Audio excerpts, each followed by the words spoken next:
लाहौर में बारिश के बाइस घरों की छत गिरने से 4 अफराद जाँ बहक हो गए। बेरियां रोड इस्माइलपुरा में 3 अफराद और ओल्ड अनारकली में 1 शख्स जाँ बहक हो गया। मजीद जानते हैं डॉन न्यूज़ के नुमाइंदे वसीम रियाज से। वसीम, मजीद क्या तफसीलात सामने आई हैं? देखिए, बारिश के बाद 2 मुख्तलिफ मुकामात पर घर की छतें गिरने से जो है वो 4 अफराद जाँ बहक हुए हैं, जबकि इसमें मुकद्दर जख्मी हैं।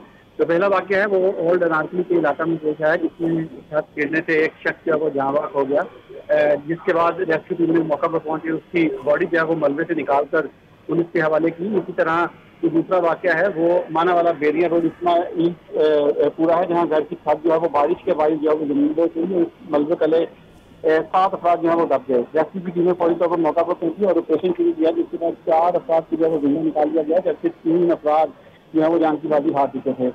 इनकी शनाख्त जो है वो मुकम्मल कर ली गई है और जो हालात हैं उनकी लाशें पुलिस के हवाले कर दी गई हैं, जो कानूनी कार्रवाई के बाद भूसा के हवाले की जाएंगी, जबकि जो अफराद जख्मी हुए हैं उनको तिब्बी इमदाद के लिए अस्पताल मुंतकिल कर दिया गया है। जी, बहुत शुक्रिया वसीम।